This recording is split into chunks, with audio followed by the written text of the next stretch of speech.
Okay, so nanggam Idol Glenn iti When? kinabaran na dabdaba. Oo, napulot. IFM News. Ala, wait lang. Okay. Traffic ko na naman. Kahit kung saan nag-traffic nila, wag. Damdama. Ay, congratulations, Lawag. Ay, congratulations, Lawag. Congratulations, Lawag. Despite every scandals and issues, Lawag is still standing on top. Yes, Okay? Dura naman ti makunak, pati siya I have a bias winners, but salute and respect to Lawag.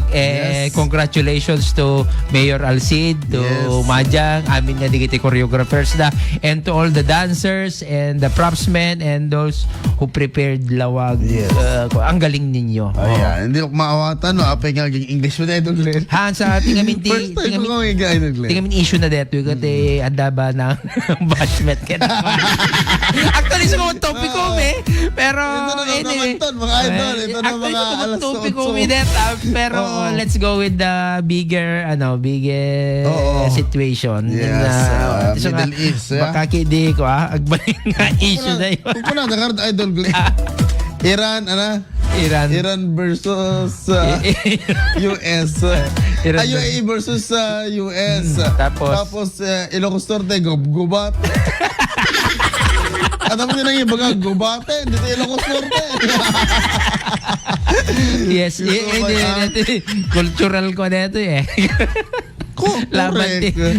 laban ti cultural presentation. So pa ang cultural conflict economy. Arts and culture mga idol. No, pag hindi na sige. Yung amam Idol Glenn, sakbay ta nga ang iti ay topic ko tayo. Amam ti magusto ka natin kanta natin Dekot Burgos. Baka LSS. Burgos ba? Say, Sawan Bisagul! Dito yan, nag-issue pa iti about AI. AI user. Bayan nyo sa pagsasarita nito. Mga idol abang-abang. Dito yung IFM News. Okay, Idol Glenn, last take mo na. Okay, thank you so much. Kaya nagdengig, kaya kita nagbuya. Iti Facebook Live, iti ay topiko. Kaya tuloy lang tati agbuya para kada ito news program dire-diretso aging gana to no 7 o'clock.